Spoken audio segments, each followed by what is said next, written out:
The Arcturus Military Academy floated in geosynchronous orbit above Kepler 9, a monument to interstellar cooperation that currently felt more like a prison to Maya Chen. She walked through the obsidian corridors alone, her worn boots echoing against crystalline floors designed for species with 3 times her mass. Every alien she passed towered over her 5'4" frame, their eyes tracking her movement with mixtures of curiosity, dismissal and barely concealed contempt. Maya had been the Academy's only human student for 8 standard months. 8 months of whispered conversations that stopped when she entered rooms. 8 months of training simulations recalibrated to species she could never physically match. 8 months of proving herself in a galaxy that had already decided Earth's children were fragile evolutionary accidents. She reached her dormitory wing just as the second sun began its descent, casting violet shadows through the viewport. Her quarters were modest compared to the sprawling suites reserved for Threnodian nobility or Corthan military heirs. 1 room, 1 window, 1 narrow bed designed for a species that apparently never needed comfort. The door sealed behind her with a pneumatic hiss. Maya dropped her tactical pack onto the desk, wincing as her shoulder protested. Commander Vex had run them through zero-gravity combat drills for 6 straight hours. While her Corthan classmates had maneuvered through the training sphere like predatory fish, Maya had struggled against her own biology. Humans weren't built for space warfare. Everyone knew it. Everyone reminded her. A notification chimed on her datapad. Maya glanced at the screen, her jaw tightening as she read the message from the Academy's Administrative Council. Due to performance metrics falling below acceptable standards, Cadet Chen was hereby placed on academic probation. She had 4 weeks to demonstrate substantial improvement or face expulsion. Performance metrics. What a sterile way to describe systematic discrimination. Maya pulled off her training uniform and examined the bruises blooming across her ribs. During today's combat exercise, Zeknor, a Corthan prince with silver scales and a superiority complex the size of a gas giant, had slammed her into the training wall 3 times. The instructors had called it enthusiastic sparring. Maya called it attempted murder with witnesses. She stepped into the sonic shower, letting the vibrations strip away sweat and frustration. The water fell differently here, following Kepler 9's 0.8 gravity in lazy arcs. Everything about this place reminded her she didn't belong. The chairs were too tall. The food dispensers offered nutrition optimized for metabolisms that processed heavy metals. Even the atmospheric mix skewed slightly off from Earth's standard, leaving her perpetually aware of every breath. But Maya hadn't traveled 400 light-years to quit. Her father's words echoed in her memory, spoken the day she'd left Earth. "You're not going there to fit in, Maya. You're going there to show them what humans can do when they stop apologizing for existing." Admiral David Chen had been dead for 3 years now, killed during the Scorpius incident that the Galactic Council still refused to discuss publicly. Maya had been 15 when the Wamphon report arrived, full of carefully worded condolences and convenient omissions. Her father had died heroically. His sacrifice had prevented a larger catastrophe. No further details were available due to security classifications. She'd stopped believing official reports that day. Maya dressed in her evening uniform and headed toward the commissary. The corridors hummed with activity as students from a dozen species moved between classes and recreational facilities. She caught fragments of conversation in languages her translation implants struggled to parse. The Threnodians communicated through bioluminescent patterns that flickered across their translucent skin.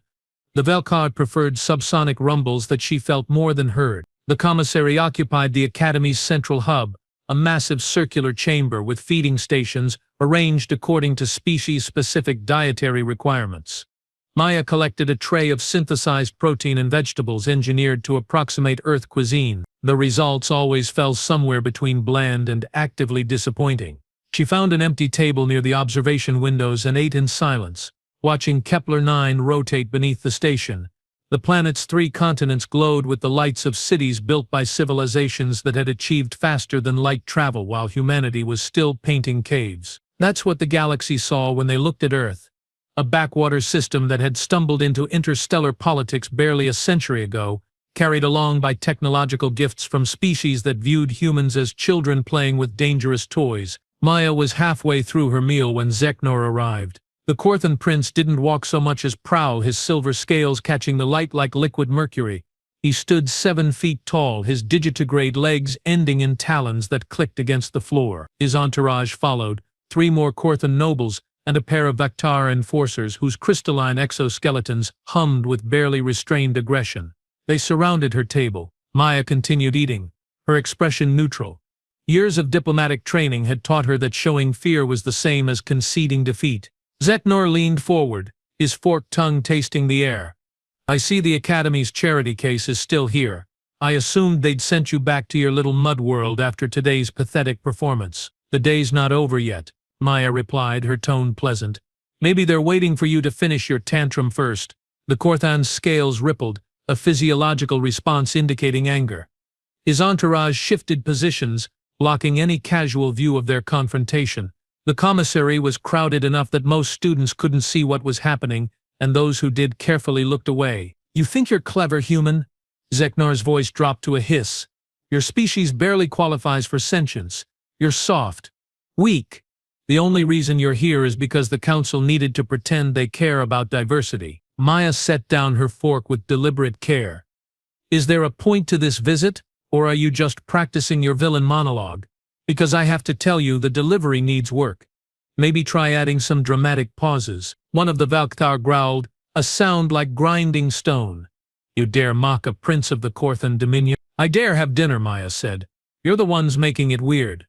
Zeknor's taloned hand slammed onto the table hard enough to crack the composite surface. "You will show respect, or I will teach you respect. Teaching requires intelligence," Maya observed. "You've demonstrated neither the patience nor the cognitive capacity. I'd say try again, but I doubt the results would improve." The Korthan's tail lashed behind him, smashing into a nearby chair.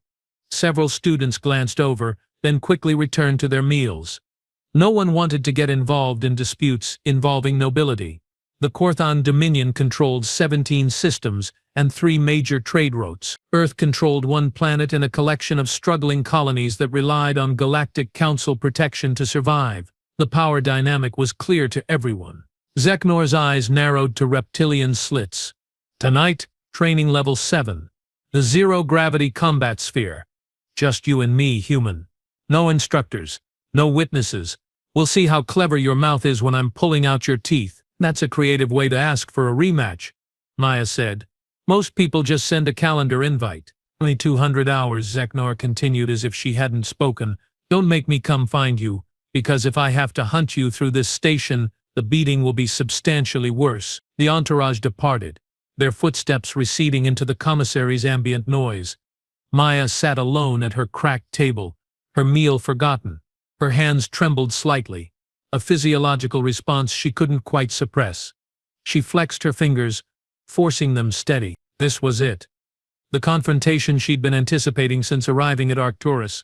Zeknor had been escalating for weeks, emboldened by the administration's refusal to discipline students from powerful families. He wanted to hurt her, possibly kill her, in a way that could be explained as a training accident. Maya could report the threat, file an official complaint, request protection, and be branded a coward who ran crying to authority figures instead of handling her own problems.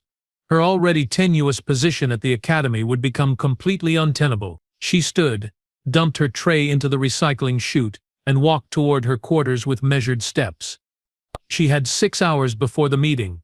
6 hours to prepare for a fight she had virtually no chance of winning through conventional means. But Maya Chen hadn't survived 8 months at Arcturus by being conventional. Her quarters felt smaller than usual, the walls pressing in with claustrophobic intensity. Maya stripped off her uniform and stood before her locker, staring at the contents with clinical assessment.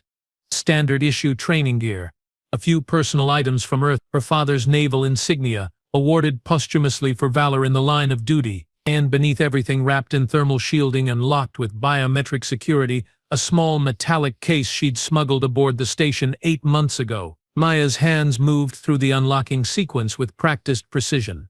The case opened with a soft hiss, revealing its contents. 3 identical neural interface chips, each no larger than a fingernail, gleaming with circuitry that didn't exist in any Galactic Council database. Experimental military technology developed by Earth's Special Operations Division, classified above top secret. Illegal under 17 different interstellar treaties. Her father's final gift. Maya had known about the chips for 5 years. hidden in a safety deposit box with instructions that wouldn't unlock until her 18th birthday. The accompanying message from Admiral Chen had been brief. These were built for soldiers facing impossible odds against superior forces. They enhance cognition, reflexes, and combat capability by overclocking the human nervous system. They're also unstable, potentially lethal, and absolutely forbidden. I pray you never need to use them, but if you do, know that I believe in you. Show them what humans can do. She'd brought all 3 chips to Arcturus, telling herself they were a last resort, a final option if things became truly desperate. Things had become desperate. Maya held 1 chip between her thumb and forefinger, examining it in the dim light. The technology was elegant in its brutality. It would interface with her brainstem and peripheral nervous system, dramatically accelerating neural processing speed. For approximately 30 minutes, she would think faster, move faster, perceive time differently. Her reaction times would drop below what most species considered physiologically possible. The side effects were less elegant. Severe neural fatigue, potential permanent damage to synaptic pathways, a 20% chance of catastrophic brain hemorrhage. But at least she'd have a chance. Maya inserted the chip into the dermal port behind her left ear, feeling it click into place with mechanical precision. The activation sequence required conscious intent, a safety feature preventing accidental engagement. She wouldn't trigger it until absolutely necessary. The rest of the preparation was mundane by comparison. She changed into flexible training gear designed for maximum mobility, secured her hair into a tight braid, ate a measured portion of high-energy rations to ensure optimal blood sugar levels, ran through breathing exercises to control her heart rate. At 21:50 hours, Maya left her quarters and headed toward training level 7. The lower levels of Arcturus Academy felt abandoned after dark, their corridors illuminated by emergency lighting that cast everything in shades of amber and shadow. Maya's footsteps echoed as she descended through maintenance access shafts designed for automated repair drones rather than students. The zero-gravity combat sphere occupied a massive chamber in the station's infrastructure core.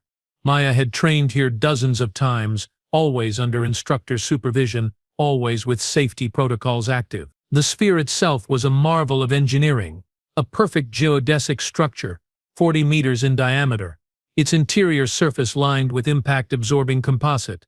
Gravity generators could be adjusted from 0 to 3 times standard, creating training environments for any combat scenario. Tonight the chamber was dark except for the sphere's internal lighting, casting the structure in harsh white luminescence.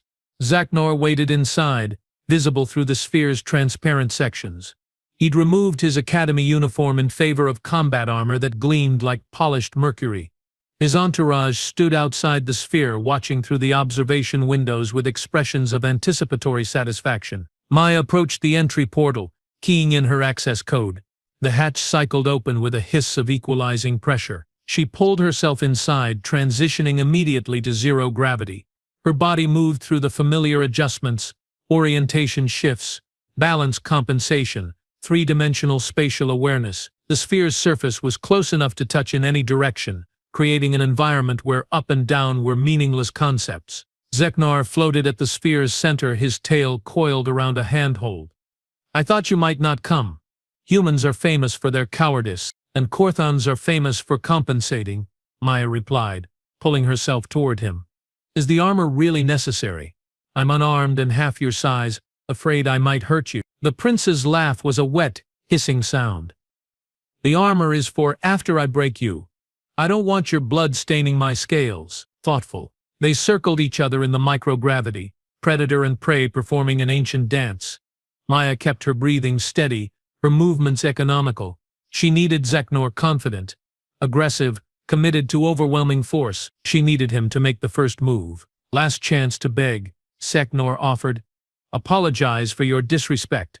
Admit your species is inferior. Maybe I'll only break one arm." Maya's response was a smile that didn't reach her eyes. "You first." The Korthan lunged. His speed was shocking even in zero gravity, talons extended, jaws opening to reveal rows of serrated teeth. Maya pushed off from a nearby handhold, twisting her body in a corkscrew rotation that carried her just beyond his reach. Zeknor's momentum carried him past her, and he grabbed a wall strut to arrest his movement. "Fast for a human," he acknowledged. but not fast enough. He came at her again, and this time Maya didn't dodge. She triggered the neural interface chip. The universe exploded into crystalline clarity. Time didn't slow exactly. Maya's perception accelerated, her neural processing speed increasing by orders of magnitude. Zeknor's lunge became a choreographed sequence she could analyze and counter with perfect precision. She saw the micro-adjustments in his muscle groups, predicted the angle of his attack, calculated 17 possible responses in the span between heartbeats. Maya chose number 4. She caught his outstretched arm using his own momentum to redirect his trajectory. Her body became a fulcrum, leverage and physics conspiring to send the much larger Korthan spinning toward the sphere's wall. He hit hard enough to crack the composite surface, his armor absorbing most of the impact. Zeknor's eyes widened with genuine surprise. What? Maya was already moving, her enhanced reflexes turning her into something between human and predatory machine. She bounded off 3 different surfaces, building momentum, closing distance. Her knee connected with Zeknor's solar plexus, the impact precisely calculated to bypass his armor's weak points. The Korthan wheezed, his superior physiology struggling to process what was happening. Impossible. Improbable. Maya corrected. There's a difference. She struck again. A palm heel to his throat that would have crushed a human windpipe but only stunned the Korthan's redundant respiratory system.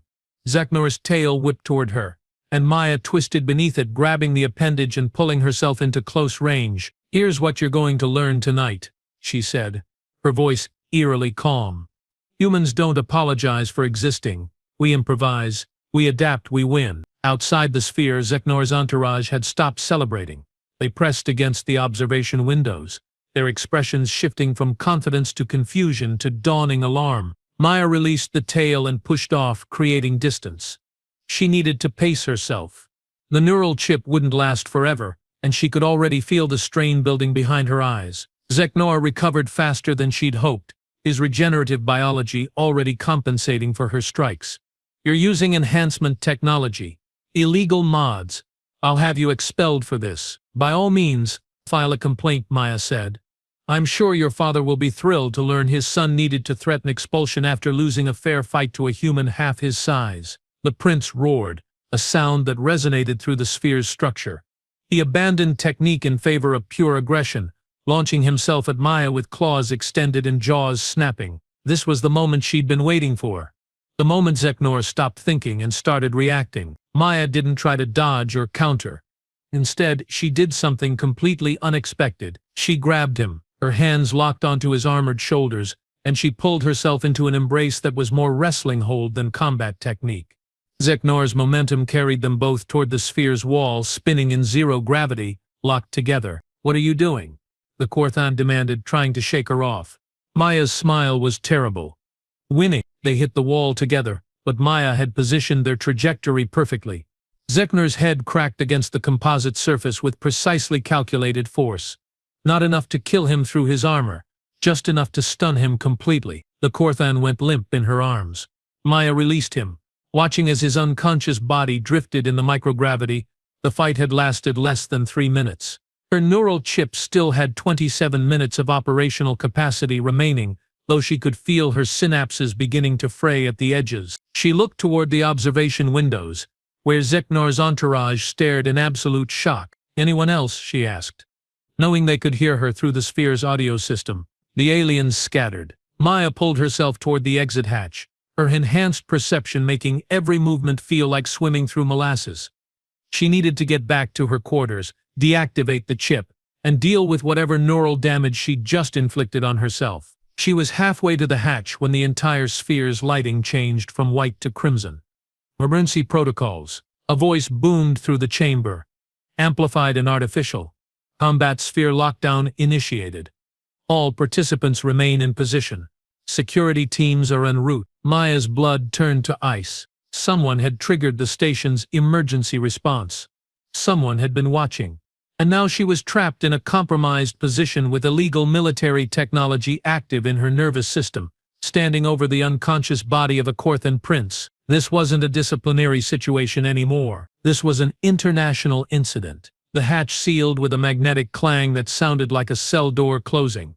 Maya floated in the center of the sphere, her mind racing through scenarios and coming up empty. There was no good explanation. No diplomatic solution. No way to talk her way out of this. Through the observation windows she could see armed security personnel flooding into the chamber, their weapons trained on her position, and behind them, moving with terrible purpose, was someone Maya recognized from Academy briefings. Grand Admiral Kortbils, Supreme Commander of the Korthan Dominion's military forces, Zaknor's father. Maya's enhanced perception caught every detail of the Admiral's expression, the cold fury in his reptilian eyes, the set of his jaw, the way his talons flexed with barely restrained violence. She'd just assaulted the son of one of the most powerful military leaders in the galaxy. In that moment, floating in a sealed combat sphere with nowhere to run and 25 minutes of illegal enhancement technology still flooding her nervous system, Maya Chen realized she might have made a catastrophic mistake. The neural chip pulsed behind her ear, feeding her enhanced awareness and perfect clarity about one simple truth. She was completely fucked. The security personnel established a perimeter outside the combat sphere with military precision. Maya counted 12 armed guards, each carrying weapons capable of stunning species significantly more durable than humans. Grand Admiral Kortival stood at the center of the formation, his silver scales darker than his son's, marked with ceremonial scars that denoted countless battles. The neural chip continued feeding Maya enhanced perception, turning the standoff into a tableau she could analyze in excruciating detail. Every guard's finger position on their weapon triggers, every micro-expression crossing the Admiral's face. The subtle waystation security seemed uncertain.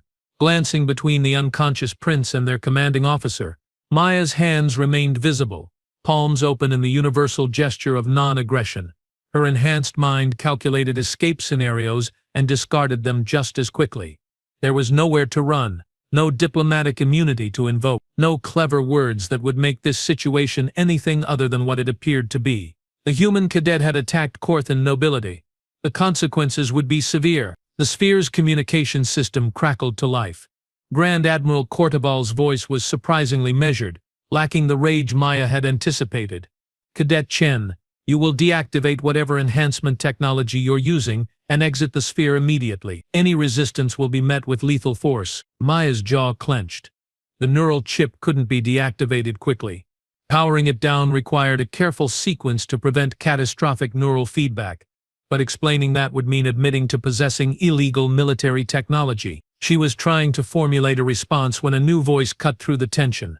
Actually, Admiral, she's going to remain exactly where she is until I arrive. Maya recognized the speaker before her enhanced vision picked up the figure striding into the chamber.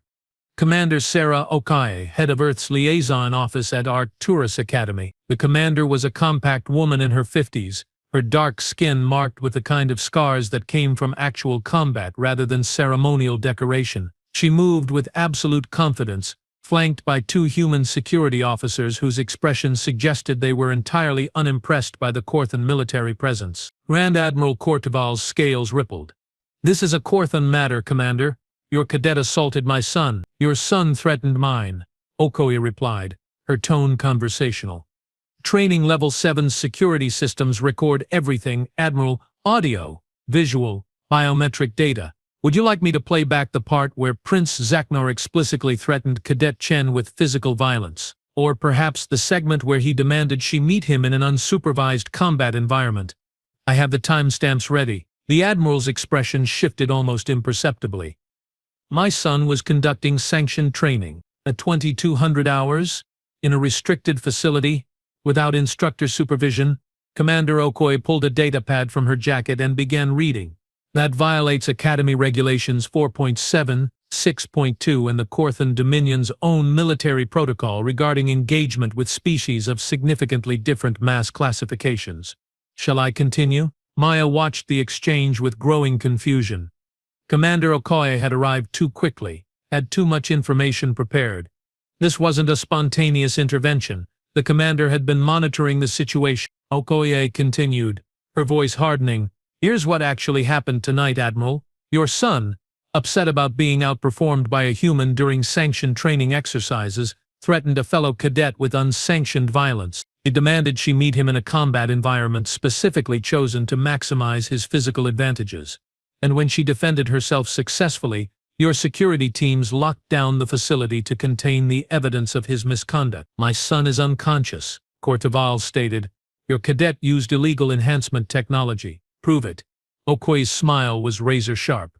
Run a medical scan. Test her blood. Examine her for prohibited modifications. I'll wait. Maya's enhanced mind caught the trap. Medical scans would detect the neural chip's interface port, but the chip itself was dying to be undetectable during active use. Its technology exceeded Galactic Council medical scanning capabilities. By the time it could be proven, the chip would be deactivated and removed, leaving only circumstantial evidence. But that didn't explain how Commander Okoye knew about the chip in the first place. The Admiral studied Okoye for a long moment. When he spoke again, his tone had shifted. You planned this. I planned for the safety of my cadets, Okoye corrected, which includes anticipating that students from certain backgrounds might attempt to settle perceived grievances through violence. Your son has a documented history. Admiral, 3 formal complaints at his previous academy, 2 suppressed assault charges, and a sealed juvenile record that required substantial political capital to keep buried. Corteval's tail lashed once, a sharp movement that made several security guards flinch. You dare investigate a prince of the Korthan Dominion. I dare protect Earth personnel under my authority, Okoye said, and I dare enforce Academy regulations equally, regardless of a student's political connections. Revolutionary concepts, I know. Maya floated in the sphere, watching as the power dynamic shifted. Commander Okoye wasn't just defending her. The commander was leveraging the situation, using Zeknor's misconduct to establish precedent. This wasn't about one fight in a training sphere. This was about Earth's position within the Academy's political hierarchy. A medical team arrived, moving past the security perimeter to access the sphere. They entered carefully, securing Zeknor's unconscious form and attaching diagnostic equipment. Maya remained motionless as they worked, her enhanced perception tracking every scan and measurement. One of the medics, a Threnodian whose bioluminescent patterns flickered with concentration, addressed the Admiral. Prince Ignore has sustained a severe concussion and bruised respiratory tissue. No permanent damage. He'll recover fully within 2 standard days. And the human? Corteval demanded. The medic's patterns shifted, conveying something between confusion and respect. Elevated stress hormones consistent with combat. Minor muscle strain. No enhancement technology detected in her bloodstream or tissue samples. The Threnodian paused. Her physiological readings are remarkable for baseline human, but within documented parameters for exceptional individuals. Maya nearly laughed. The neural chip's designers had thought of everything. Commander Okoye gestured toward the sphere. Idiot Chen, you're cleared to exit. Medical will want to check you for injuries. Then you're confined to quarters pending formal review. The sphere's hatch unsealed. Maya pulled herself through, transitioning back to normal gravity with practiced ease. Her legs trembled slightly as she landed, the neural chip's enhancement beginning to fade. She had maybe 15 minutes before the technology deactivated completely. She needed to be alone when that happened. Grand Admiral Corteval blocked her path, his massive form radiating controlled menace. Maya stopped, meeting his gaze with as much composure as she could manage. Up close, the Admiral's scars told stories of violence that made tonight's fight look like a playground scuffle. You fight well for a human, he said quietly. My son underestimated you. That was his mistake. Maya's response was automatic. He won't make it again. Something flickered in the Admiral's eyes. Respect? Amusement? Maya's fading enhancement made reading his expression difficult. No, he agreed. He won't. Tell me, Cadet Chen. How did your father die? The question hit like a physical blow. Maya's carefully maintained composure cracked. The official report classified it as a training accident. Official reports often omit inconvenient details. Corteval observed. Admiral David Chen died preventing a Korthan military coup. He discovered that certain elements within my own forces were planning to assassinate the civilian government and seize control of the Dominion. Your father warned us, helped us stop it. He saved millions of Korthan lives, and his own government buried the truth to avoid embarrassing my species. The chamber went silent. Maya felt her world tilt on an axis she hadn't known existed. You're lying. I never lie. The Admiral's voice carried absolute conviction. Your father was a warrior and a diplomat. He understood that honor transcends species. My government awarded him the Talon of Valor posthumously. our highest military decoration. Earth's government refused to accept it because acknowledging the award would mean acknowledging what happened. Commander Okoye stepped forward, her expression confirming the truth. I served with your father, Maya. What the Admiral says is accurate. David Chen saved the Korthan Dominion from civil war, and the Galactic Council decided that secret was more important than his legacy. Maya's legs gave out. She caught herself against the sphere's exterior, her enhanced perception finally fading completely. Without the chip's support, exhaustion crashed over her like a physical wave. Why tell me this now? Kortval's expression softened imperceptibly. Because you remind me of him. Tonight my son threatened you with illegal violence. You could have reported him, used political channels, hidden behind bureaucracy. Instead, you met him on his terms, and defeated him honorably. That's what your father would have done. The Admiral turned to his security team. This incident is closed. Prince Seknor violated Academy regulations and paid the appropriate price. There will be no formal charges against Cadet Chen. However, he looked back at Maya. My son will require a formal apology. Maya's spine straightened despite her exhaustion. Absolutely not. Kortval's laugh was sharp and genuine. From me, Cadet. Not you. Seknor threatened a fellow student and brought shame to our family. I will apologize to you personally in writing, and he will be disciplined according to Korthan military tradition, which, I assure you, is significantly more unpleasant than anything you did to him tonight. Commander Okoye placed a hand on Maya's shoulder. The Admiral and I have been coordinating for the past month. We knew Seknor was escalating toward violence. We let it play out to establish legal precedent. Every second of tonight was documented, witnessed, and admissible in any Galactic Council proceeding. Maya's exhausted mind struggled to process the implications. You used me as bait. We gave you the opportunity to defend yourself. Okoye corrected. And to demonstrate that humans belong at this academy not as charity cases, but as equals. The footage of tonight's fight is already circulating through encrypted channels. By morning, every military academy in the galaxy will know that a human cadet, unarmed and outmassed 3-1, defeated a Korthan prince in single combat. The political ramifications crystallized. This wasn't about one fight. This was about changing perceptions, proving that humans could compete, could win, could demand respect rather than beg for tolerance. Grand Admiral Kortval extended his hand, palm up in the Korthan gesture of respect between warriors.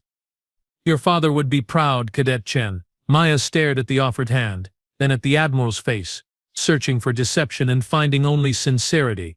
She placed her significantly smaller hand in his, feeling the rough texture of his scales. He saved my people. Kortval said quietly, the least I can do is ensure his daughter receives the recognition she deserves. Your probation is rescinded. Full scholarship, effective immediately, and if any student or instructor at this academy gives you further trouble, they'll answer to me personally. The medical team wheeled Seknor past on a hovering stretcher. The prince was conscious now, his eyes flickering between his father and Maya. The shame in his expression was almost painful to witness. Kortval addressed his son with cold precision. You will apologize to Cadet Chen. You will accept your discipline without complaint. And you will learn the lesson she taught you tonight. Power without honor is worthless. Strength without discipline is weakness. Remember this, or I will personally ensure you never wear military colors again. Seknor's voice was hoarse. Yes, father. The stretcher continued past. Maya watched it go, feeling no triumph, no satisfaction. Just bone-deep exhaustion and a strange sense of completion. Commander Okoye guided her toward the exit. Medical, then quarters. You're excused from all training for the next 48 hours. Rest. Process. We'll debrief when you're ready. Maya nodded numbly, her body moving on autopilot. The corridors passed in a blur. Medical examination confirmed severe fatigue and recommended rest. Her quarters appeared around her like a sanctuary. She collapsed onto her narrow bed, still wearing her training gear.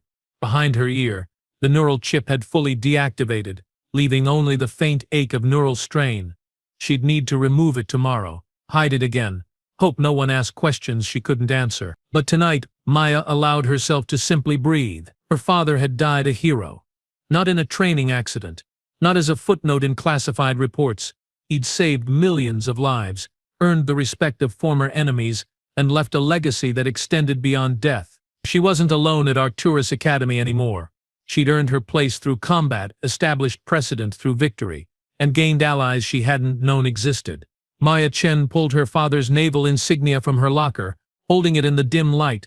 The metal was cool against her palm, marked with scratches from battles she'd never know about. "I showed them, Dad," she whispered.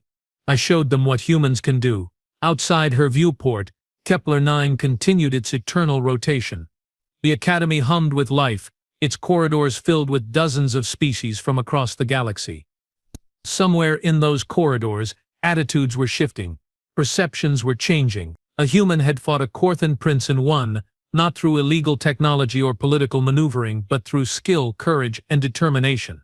Tomorrow would bring new challenges, investigations into tonight's events, questions about her capabilities, attention from students and faculty who'd previously dismissed her. But tomorrow could wait. Tonight, Maya Chen slept deeply for the first time in 8 months.